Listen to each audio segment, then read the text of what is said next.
শ্রী চৈতন্য দেবকে কেন হত্যা করতে গিয়েছিলেন? কেউ কি জানেন কেন হত্যা করতে গিয়েছিলেন? না জানলে এই ভিডিওটি আপনাদের জন্য, চলুন জেনে নিই। নবদ্বীপে যখন শ্রী চৈতন্য মহাপ্রভুর নাম সংকীর্তনের জ্যোতি চারিদিকে ছড়িয়ে পড়ছিল, তখন মানুষের হৃদয় ভরে উঠেছিল প্রেম, করুণা আর ভগৎ স্মরণে। কিন্তু এই আলো বিরত হয়ে করছিল সেই সব মানুষকে যারা লোকেদের ওপর ক্ষমতা আর লোভের দাড়ি টেনে রাখত। তারা ভাবলো সেই সোনার অবতারটাকে সরিয়ে দিলে মানুষ আবার আমাদের নিয়ন্ত্রণে ফিরবে। এক রাতে মহাপ্রভু গঙ্গার ধারে ধ্যান করতে বেরোলেন। আকাশের চারিদিকে নিবিড়তা।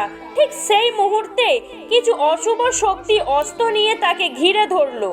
কিন্তু মহাপ্রভু ভীত হলেন না, তার মুখে শান্ত হাসি ফুটলো। হঠাৎ তার দেহ থেকে সোনালী দীপ্ত ছড়িয়ে উঠলো, সেই যেন সূর্য রাতের অন্ধকার ভেদ করে উঠে এসেছে।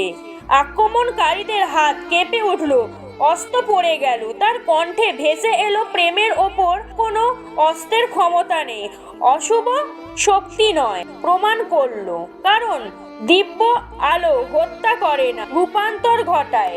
এই রকম ভিডিও পাওয়ার জন্য চ্যানেলটিকে সাবস্ক্রাইব করুন, আমাদের সঙ্গে থাকুন। ভিডিওটি ভালো লেগে থাকলে লাইক, কমেন্ট, শেয়ার করতে ভুলবেন না।